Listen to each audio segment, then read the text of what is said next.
Okay, boys and girls, welcome back to another episode of The Millennial Entrepreneur. And in this episode, I spoke to Lauren O'Donnell, the founder of Otsu, an overnight oats brand that is plant-based, probiotic-rich, and all-round delicious breakfast pots. Lauren was working within the financial industry and quit to pursue Otsu, so I chat to her about where the idea actually came from and her thought process behind deciding to go full-time on her passion. It's a really cool story, and I really recommend staying to the end because she's giving a very exclusive discount code to all of you lot that stay till the very end. My personal favourite of all her flavours was the banana biscoff, absolutely amazing. So if you do use the discount code at the very end, try to get that one in your order because it's a really good one. Anyways, that takes me to this week's shout out. So in this week's shout out, it's not actually going to anyone that's left a written review on Apple Podcasts. That'll be the next episode, and I'll tell you why in a second. But if you do want to feature in the next episode in the form of a shout out from me, then be sure to leave a written review on Apple Podcasts and I'll definitely give you a shout out. But in this week's shout out, it actually goes to Erafili Gunari, who is the founder of the Z-Link. And the reason why she's getting a shout out, she's from episode 28 on the podcast if you want to go back and listen. But she was recently named Forbes 30 Under 30. So that's why she's getting this week's shout out, because it's a massive congratulations to her. I know it's a big dream come true for her, and it's just a massive credit to what she's doing with the Z-Link. And yeah, massive congrats to her. If you do want to listen to her journey and everything, up until the point where she did win Forbes 30 Under 30, be sure to listen to episode number 28 on the Millennial Entrepreneur podcast. Go back and listen because it's a really good episode. It's one of my favorites.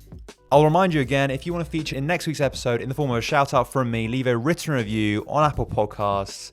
Make sure it's 5 stars as well, and I'll give you a shout out in the next episode.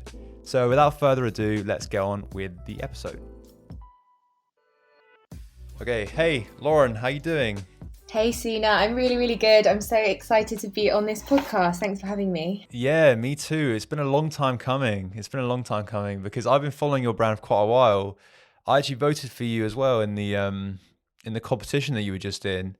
Oh, thank you. So that really means a lot. That's awesome. Yeah, I made it to the finals of the Female Startup of the Year 2020 Awards by Enterprise Nation. So got to the final 3 of 355 applicants, I think, in total. And the selection from 10 to 3 was all based on public votes. So I'm really, really grateful. That really means a lot. But yeah, I just had the finals pitch today, which was an amazing experience. Unfortunately, I wasn't crowned the winner, and that went to an amazing, winner, Jess, but had an amazing experience pitching in front of hundreds of guests virtually, which was a unique experience. How many people were there? Did they give you a number? Did you know how many people that were listening or behind their computer screens? Yeah, I think it was about 200 to 300 or so. So a lot. It would have felt a lot crazy. More than I think. That is a lot of people. I've never pitched to that many people before. I think the most I've pitched to was maybe 60, 70. And I thought that was quite big. The 200 to 300 is a lot of people. It is. You don't feel it when it's virtual because you can't see any faces apart from the judges' faces. In a way, maybe, reduce my nerves a bit.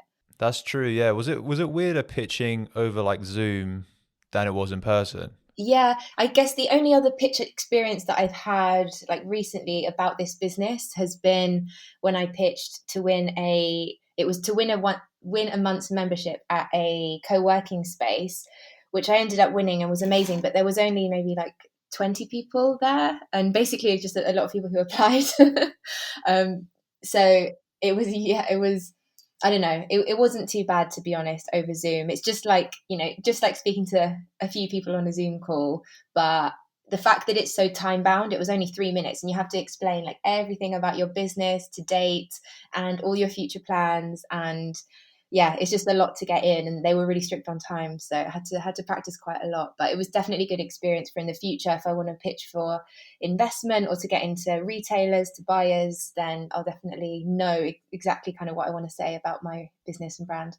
Now, I can already hear a lot of the audience members. What does Lauren do? And I'll actually answer that question because she was kind enough to send me a few samples of what she does, and they are very delicious. They're really good. My favorite flavor was, I quite like the banana one.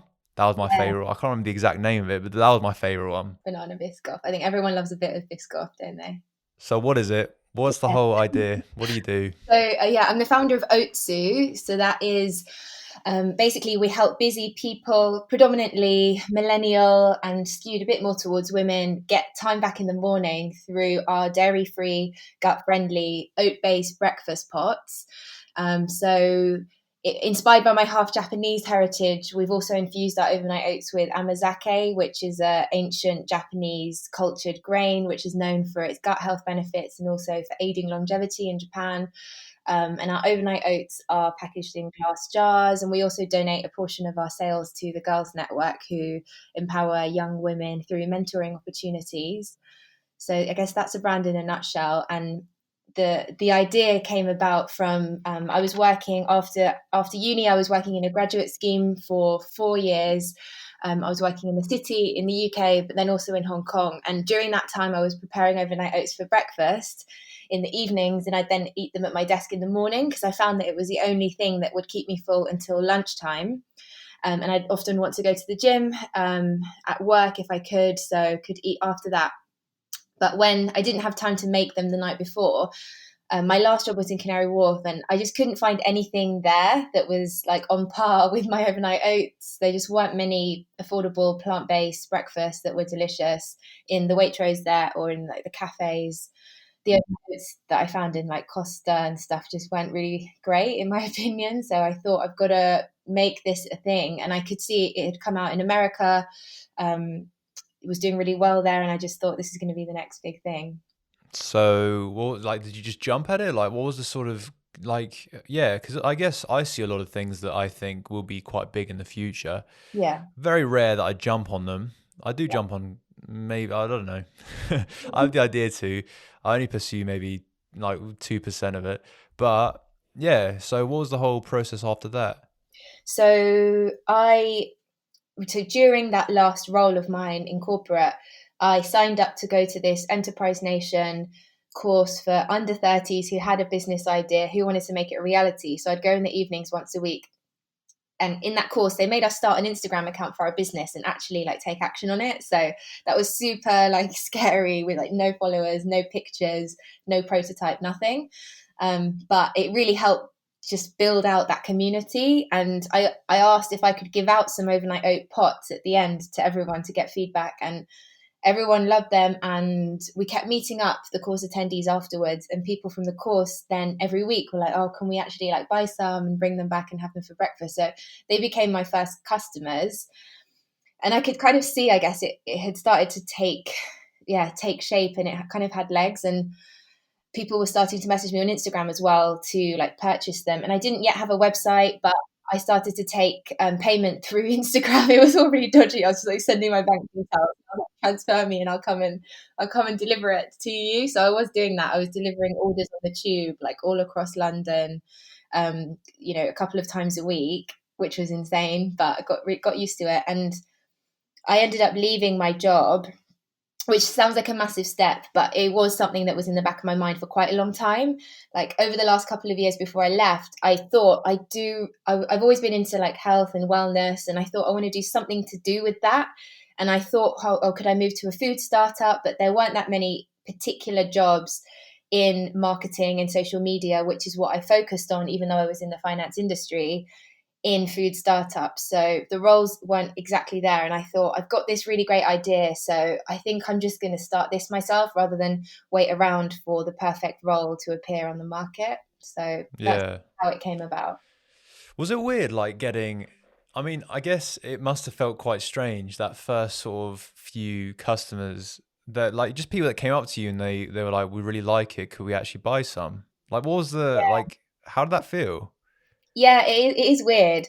I was hoping that someone would kind of, I was hoping someone would say that. So it felt amazing because at that time, as I mentioned, I knew I was going to leave my job. So I thought, okay, some friends have bought them. That's cool. But is anyone that I don't know going to want to buy these and put their money, I guess, where their mouth is? So it really gave me validation when they did. And I also went to some food markets as well, because I thought I really want to see how it does there. And it sold quite well there, despite it was like late November, early December, like freezing cold, but managed to sell kind of more than I expected. So yeah, it was good validation. And I think it's important that you see that someone actually does want to purchase your product, and it's not just someone being like, yeah, that's great, or your mom and dad being like, yeah, wonderful. You could do a survey and ask if there's intent to purchase, but it's really not the same, I guess. Yeah, it's not the same as people actually buying it and eating the product itself. Like, Yeah. I think that's so cool. When you actually decided, like, I think this is the really interesting thing, is that obviously. So, at what stage did you actually decide I want to leave my job? Was it literally when you had the idea? Was it when you were getting sort of initial sales? Like, what point was it? It was still an idea. I only made my first sales just around the time I was leaving my job. So what I will say is I probably wouldn't have left so quickly. It would have really basically it depends on the job that you're in. If you're finding it manageable to work on your business while you're in the job on the side, then I think it's always beneficial to have that income coming in. And I can't stress enough like how different it is to not have any income anymore. I was able to move back home, which helped massively. I don't think I would have been able to start a business had I been renting. And I don't know how some founders are able to do that if they've got rent or if they've got a mortgage. But I was able to move home, which significantly reduced my costs. And then the job it was quite a challenging role basically, and it was a new one, so it's easier to leave, I think, when it's new and you realize, okay, I don't know if I want to keep doing this particular role for the next however many years. I've always had this dream of doing this other thing, so it was more like, okay, why don't I just make it happen now, till I get too invested in the corporate ladder and too maybe used to the pay kind of coming in every single month. Yeah, but I mean, I guess yeah, you can get really comfortable within the like salary and stuff. But like, do you think it was a good decision? Like, do you ever like come up with moments where you might not, you do regret it sometimes? I think I knew I wanted to move into a different role or environment. Like I said, I did actually really want to move into a food startup and kind of learn the ropes before maybe doing this myself. But it's just unfortunate that at that time there weren't any roles available. And I don't know if that's a blessing in disguise, because if there had been another role, I wouldn't have started Otsu. And definitely sometimes I do sometimes think, like, what would it have been like to still be in my job? But the only positive, I think, is having that regular income, really. That's like the really tangible, that's a really tangible benefit. I don't miss a lot of the other aspects from working in the corporate world.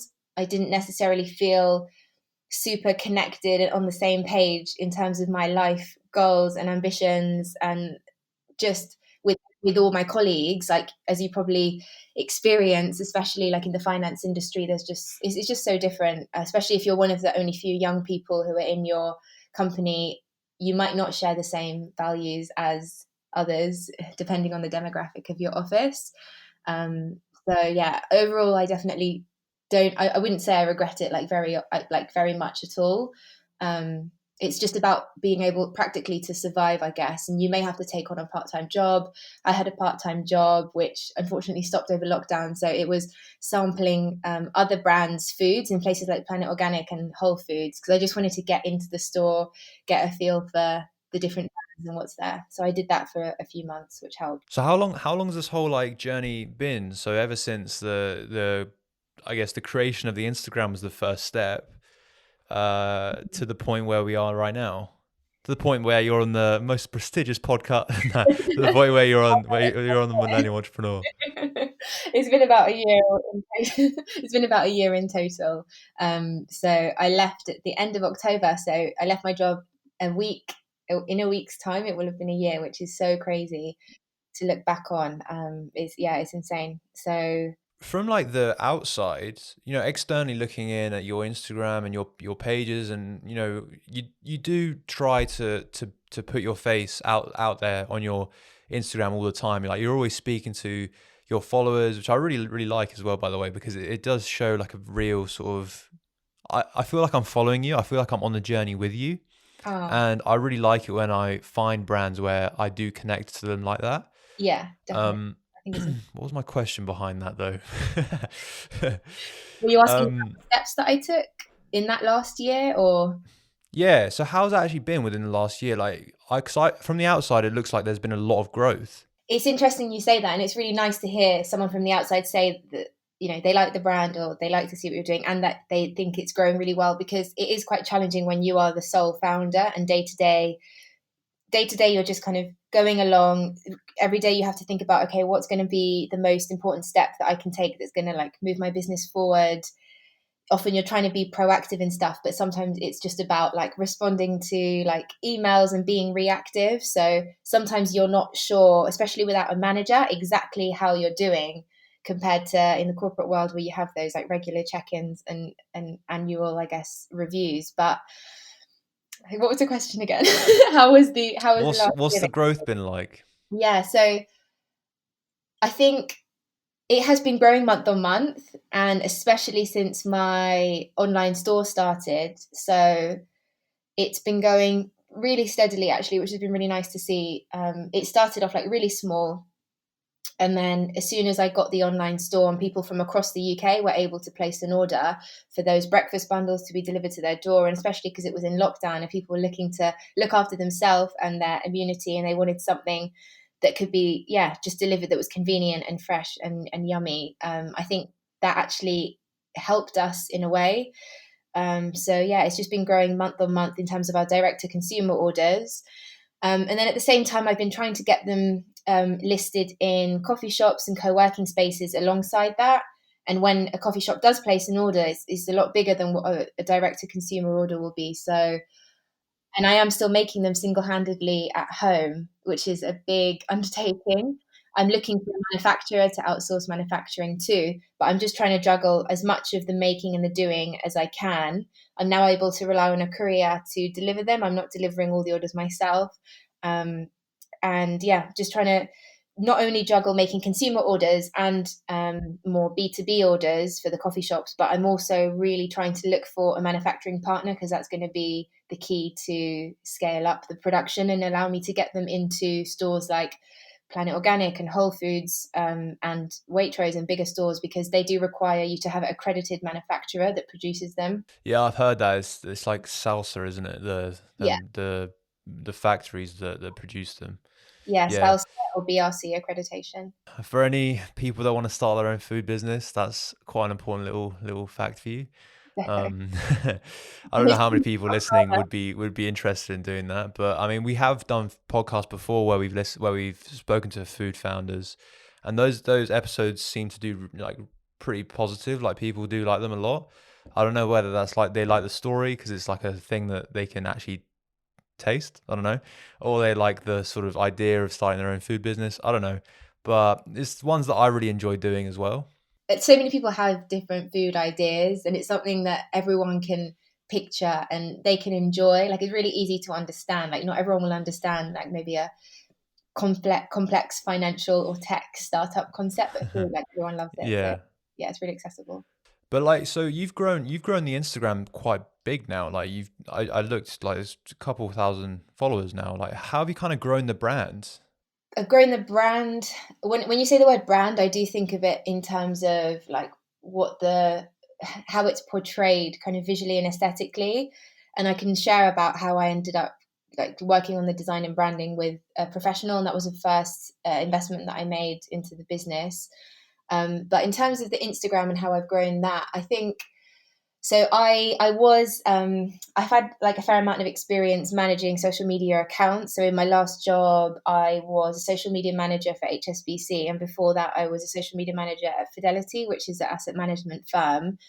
Even though I started off in like a very broad graduate scheme, which included finance roles and investment roles, because I had in the back of my mind that I wanted to do something more creative and more aligned with my interests in the future. Even though I started in that industry, I thought the best place for me to be in that big corporate would be in the marketing department, and so that's kind of how I ended up in those roles. I think I knew I just wanted to be active on there. I guess I focused on Instagram because it was where I enjoyed spending my time, I guess, out of all of the platforms the most. And I enjoyed using it for my own like personal Instagram. And I just knew that I guess that was going to be where people who may purchase the product would be. I set up a Facebook as well, which I don't use as much, but I do find that it's a little bit like of an older demographic that do get in touch with me through there. And interestingly, the coffee shop that I get the most orders from actually found me through Facebook, so that's cool. And then I've actually shared more. Yeah, I shared more on LinkedIn as well, and that was quite an interesting challenge and hurdle at the beginning, because all of my old colleagues from the various jobs I'd been in, I knew what on there, and they were going to be the ones that were going to see my posts and engage. And you're like, oh god, I don't know if I want to see my old manager to see, what I'm up to, if I'm going to be sharing like a video vlog of like how my week's gone. But I've kind of got over that now, and I'm just sharing my wins on there as well. And everyone's been super supportive, and I've connected with loads of food entrepreneurs on there. But yeah, Instagram, I think I love to show behind the scenes and do lots of stories, like you mentioned. I just like to take people on the journey. And similarly, I love to see when people do that on their own Instagram accounts, and you get a feel, and it just doesn't feel super corporate. So I think I'm going to continue doing that. Actually, someone who I've come across recently who does that as well, who did that more in the beginning, another food entrepreneur, Livia's Kitchen. She's raised like 2 million in a crowdfunding campaign now, and she's stocked in so many stores. But from the early days, she shared quite a lot on her Instagram and has gone on to do amazingly well. So yeah, she's been a big inspiration. But aside from stories, I also do regular Instagram live interviews with other food startup founders, because I benefit from that, because I love to hear like how they got started and pick up tips. Exactly. you know um but yeah, I just try and be as active basically as I can on there, and I'm just finally getting my head around reels ish, but I still need to practice those, I think. Yeah, I've seen a lot of people like dip their toe in them, and like it seems like I try to read. Some people post real, and then I try to read what they're saying, but it just moves on to the next thing as soon as there's not enough time. I do have a bit of sympathy for them, because it's like it's a new thing, so people are still learning how to do them. I posted my first ever LinkedIn story. LinkedIn are doing stories now, which is I think it's a bit weird actually. It doesn't really I feel like it doesn't really belong there. But, they put them there. It is what it is. We can adapt. And I put my first story on there. I think so I did an episode last week with a girl called Annabelle about creating a fashion brand for swimwear. And so I posted a preview of that on the story. So I basically split up like a 40-second video into 3 different segments, and I put it as like 3 different stories. I got maybe, I don't know, 5 views on it. I got so little views on it. I was like, yeah, I don't think people would like this very much. I didn't get any views on it. They haven't seen it yet. It's weird because they say that, or Gary Vee and people like that say that you get the most organic reach ever on LinkedIn and TikTok right now, but then maybe not for LinkedIn stories. I do post on LinkedIn actually about the podcast, and I do get quite a lot of new followers from that, and I think that is what like Gary Vee because the organic reach is pretty good. Yeah. Because as soon as like people like it, then it gets shared onto other people, different circles that I might I don't know. So yeah, it does really help to do that. Whereas Instagram is very much like it's your own circle, obviously, and then people have to actively like share it for other people to see. Whereas LinkedIn, it's very, it's less effort, because they don't even know they're doing it, and most of the time they're just liking the post, and it just gets shared. So that's why LinkedIn is really good on that regard. It is. One thing I would also say on Instagram is if you are starting a business, I'd recommend reaching out to other startups that don't have a competing product but are in the same space. So for me, that might be a vegan food product, or maybe even just a vegan non-food product. And you can kind of, support each other, and each other's followers end up following you guys. So every time I do a giveaway, I end up growing my Instagram account by 200 to 250 followers, which is great. So that's a great key. That is a top tip from Lauren over there. That's really good. Yeah, whenever I do like collaborations with other podcasters, it does grow quite a bit as well. Same thing, because sharing audiences and all of that. People have similar interests, and you're not taking the spotlight from them. It's just you're just sharing. It's good. So I recommend that as well. But like, there was a funny thing that you said about Instagram that I've heard actually twice now.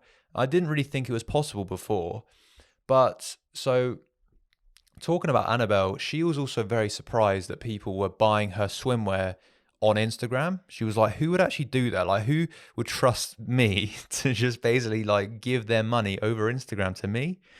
And then you've just said that now. So I'm starting to think, is that a thing? Like people do actually part with their money on Instagram? Is that a viable way to start a business selling on Instagram? Maybe, I think so, because everyone's on there. That's where the attention is at the moment. And I know Instagram has recently set up a shop thing, like a shop feature. So maybe through there might be a more legit way than just doing it through DMs. But when I say that I sold through it, like I did make it clear in my posts that I was selling overnight oat bundles, and if anyone wanted more information to DM me. So when they came through, I'd send them a menu, and then yeah, just say if you're interested in buying, then I'll send you bank details. Which kind of sounds, yeah, sounds a bit dodgy when I say it out It loud. does sound dodgy, doesn't it? But I mean, like, it's the same. If you actually think about it, it's the same thing that would actually happen, I guess. I mean, I guess with stuff like PayPal is a bit more protection, I guess. But like, if you buy stuff online on like a e-commerce site, it's Yeah. basically the same thing. I have seen someone I know who, when I've purchased her like baked goods, she sent me a iZettle link. So iZettle's the payment kind of, what do you call it, card reader. So she sent it through there, and that looked, I guess, quite legit. So that could be an option, or you could do it through PayPal. But I'd say if you can build an online shop, ideally through Shopify, that's ideal for e-commerce, then definitely do that. It's easier for you. You don't have to send your menu over and send your payment details over, send confirmation. It's just all taken care of. So yours is with Shopify at the moment. Yeah, yeah. So how was the process like? Because you said that you were selling it before your Shopify, before your online store launched. So what was the sort of like, experience going from like selling just from like social media channels to then going to your own online store? Like, did it kind of blow up from there? Like, what was the sort of what happened? I just knew that I needed to do that to like a give my Instagram online shop hybrid credibility, Yeah, and it gives it more legitimacy, doesn't it? yeah, and then also so people could just see what your offer was to sell when you weren't there to DM them, and it's like a business card, or it's like a catalog for you basically online. That's what the website is. So it's definitely helped. It took a little while to build. I ended up initially trying to hire someone through like People Per Hour or Upwork. The website that was built wasn't amazing. It was super cheap though, so it wasn't too bad. And I ended up just, yeah, changing it basically from there myself. And on Shopify, there are so many themes that you can just swap in and out, test different ones. And then I just decided on one and, change the colors according to my color palette. At the same time, I was also working with a graphic designer, and designed my logo and the labels on the front of my overnight oat pots. So yeah, managed to get the branding from that onto the website. And yeah, I guess people have said that they think it looks really nice. So that's, yeah, we're really good, I guess, to hear that, because when you build something yourself, you're never quite sure if it's like hit the mark. It's decent enough for now, and it definitely frees up time for me because I get a ping when I get an order come through, and that's all I have to do. I just need to fulfill it basically, which is a lot of work, obviously. But before, it was just so much back and forth within the DMs. I know many of you have thought about starting your own food business in so many different niches. I get those sort of messages quite a lot, actually. And that's why I've had Lauren on the podcast. But I wanted to hone down deeper as to how she actually started in terms of like funding, because with any sort of business, there's always going to be some sort of a funding level required to actually start. So how Otsu came to life from a financial standpoint, and also where she sees the future of the funding for the business. So yeah, I had some savings from my previous job, and I've basically been going off of that. I went to lots of events in the early days and heard about a lot of the funding options, but they all sounded like they were a bit further down the line than from where I was at. So things like seeking angel investment and equity and reward based crowdfunding campaigns, and down the line from that, venture capital. But it's good that I know about these things now, but I still think it's quite a way off, because the more I listen to founders, the more I hear them say that you don't want to give away a lot of equity, and basically it's even preferential to go to debt-based financing if you can do that rather than give away like a slice of the valuable pie. So yeah, maybe crowdfunding would be something that I'd look to do over the next year, because I set something to bear in mind is within the first 2 years of setting up your company as a limited company, if you do that, is you've got like a 2 year time frame in order to get SEIS tax benefit, which is basically where if you have an investor, they get a tax benefit, and it's a really great benefit for them. So I've been thinking, okay, maybe I'll raise within the first 2 years, but I don't want to rush it just for that reason. I'm going to try and build it out as much as I can just on my own savings. And I have been keeping it very lean. And I see other startups that spend like so much on marketing, Facebook ads, maybe going to a branding agency. Branding agencies can cost like 15 or 20 grand. One of the quotes was that I got when I tried to find out in the early days. And I think that's probably something that I might look into after I've grown much more. But for the moment, I thought the key thing I wanted to get was like a branding and designer freelancer that was more affordable to work on. Yeah, just getting me to have to the point where my packaging looks credible. And then I've just been doing most of it myself so far, to be honest. But in the future, I am going to look to bring on a team member, and I want to outsource the manufacturing. So paying for that first run is good. I might do it myself if I can, but I may have to raise. But that's all you really need, really. Like I feel like to start, it's not that expensive. Like No, it's not. just to test out if people will actually like your product, it's not expensive at all. I mean, what do you think about that? Yeah, I don't think it is expensive. Another major like a big cost of mine is packaging. So as a chilled product, you have to invest in a really good insulated box and ice packs and all of that, and they come in the hundreds. So that's quite a big investment. And then the ingredients you can get online, a lot of them in larger quantities, which is more affordable than from buying at the supermarkets. But really, those are all your costs if you're going to be producing at home. If you don't have a suitable like home kitchen to use, and you might have to hire a commercial kitchen, but I wouldn't recommend doing so unless you really have to. And I would say just try and test it and see if you're getting people buying, because that's the biggest indicator of if there's interest. If you were ever going to raise investment in the future, someone wants to know like what's your revenue, like how many customers have you got, what's your customer retention rate. So try and get as much sales as you can, and as cheaply as you can, I think, in the early days. But stuff like Kickstarter sounds like pretty good. Like, so one of my friends is recently, shout out to Ted Lawler. He's just put his product on Kickstarter, but yeah, he just put his product on Kickstarter, and it seems like a pretty cool place. Not he hasn't gone down the food routes, but for food as well, it would work really well. And I've seen a lot of food products on there. You're not giving up any equity. You're finding out if people like the product because they're willing to actually buy it.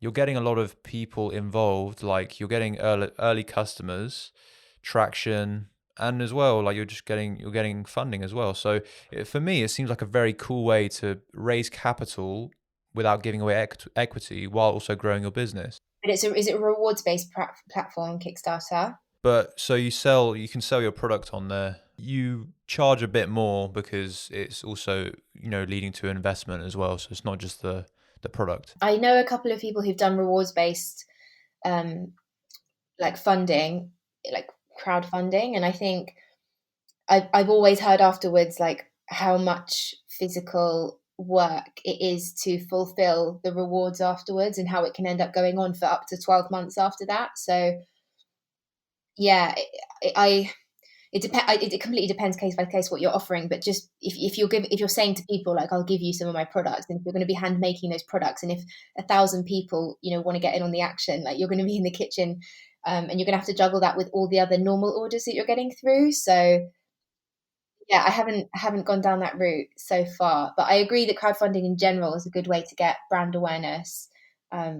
Yeah, although they say it's not smart money, so angel investors can bring lots of contacts and industry experience that crowdfund supporters might not be able to. But I have actually heard just that it might be good to start off by trying to find some angel investors to invest into your crowdfunding campaign, so that you can start off with it being like 40% funded from the get-go. And apparently you really need to have that 40% before you start, so that it looks like it's a popular campaign, and then you get more kind of other people investing in the later stages. Yeah, it builds the momentum really, really quickly. So like, and also it's not just 40% in one go, it's 40% over like a few days to push the algorithm, to push it, to other people. And Yeah, I've seen a lot of people do that as well. And I think that's what leads to a lot of success and like overfunding as well. yeah, exactly. You have to have that investment like lined up beforehand though. You do. So it's a lot to think about, and it's like a full-time job, I think, doing a crowdfunding campaign, but probably worth it. So we've got like a couple minutes left. I really want to find out where you actually see the future of Otsu, because obviously you can't keep making it by yourself, and you're obviously you're finding a manufacturer. But in terms of like where you want it to see the product, so you said supermarkets, cafes, that sort of thing. Yeah, so I've got two products that I'm focusing on at the moment. So the first is the overnight oat pot that I currently make. Yeah, that I currently make, and we've got those in 6 different flavors. And I want to partner with a manufacturer who can help us scale the production of those. That is proving more challenging, because with a chilled, shorter shelf life product, it's always harder than something that's ambient and long shelf life. But that's the core focus. And then also, I want to develop a ambient dry overnight oat mix in pouches, so something that you just add milk to, that you can keep in the cupboard and make your own overnight oats like anytime that you feel like it. And I want to get them into stores like Planet Organic, Whole Foods, Selfridges, Waitrose, and other retailers down the line. And I want Oatsu to become the UK's leading plant-based, gut-friendly breakfast brand. Yeah, I think it's really cool, and I think you are on the way of doing that because your branding is like on point. I think you are a very credible person to push the product as well. Like I think everything about the product, it tastes good. That's also really important. All of that stuff, I think combined, I think will lead to that. Are you stocked anywhere that people can buy at the moment, like anywhere like big? Well, we're working on the bigger ones right now, but it's just a couple of local coffee shops. So if anyone's in Brentwood, we're in Woodland Coffee Shop in Brentwood, and then we were in the Co-Dalston and starting up again there. But mainly you can get them in my online store, which is otsu.co.uk. And I've actually got a little discount code for anyone listening if you did want to try a bundle of oats. So if you wanted to get 10% off, you can use the code MEPOD. That stands for Millennial Entrepreneur Pod for those guys that are a bit slow. Okay, it's been an absolute pleasure having you on. Thank you so much for coming on. And this is a conversation we wanted to have for a long time. So I'm so glad to finally have you on the podcast. How can people stay in touch with you and your journey, Otsu, going into the future? Yeah, thanks so much. It's been so much fun speaking to you. And I'm really excited to also hear about what you do on your little startup journey that's just starting. That sounds really, really exciting. So if you want to keep in touch, then feel free to follow us on Instagram and Facebook. We're on Oatsu, so that's OATSU_. And then, as I mentioned, our online shop is otsu.co.uk. And for 10% off, you can use that code MEPOD. And I'd love to connect with any startup founders that want to get into the food space. And if you've got any questions, you can also reach me on LinkedIn. I'm Lauren O'Donnell on there. Okay, sweet. Thank you so much, Lauren, for coming on again. And I'm sure I'll speak to you soon. Yeah, 100%. Thanks so much, Sina. Thank you so much for listening to this episode of The Millennial Entrepreneur. Thank you so much for staying to the very end as well. You got your exclusive discount code from Lauren and Otsu. So be sure to use it. It's just to remind you again, it's MEPOD. So MEPOD stands for Millennial Entrepreneur Pod. And that will give you a discount with your order with Otsu on their website. So nice little benefit for listening. But if you also, just to remind you, if you want to get a shout out in the next episode, be sure to leave a written review on Apple Podcasts. Make sure it's 5 stars too, and I'll give you a shout out in the next episode. So thank you so much for listening again. I'll see you in the next episode.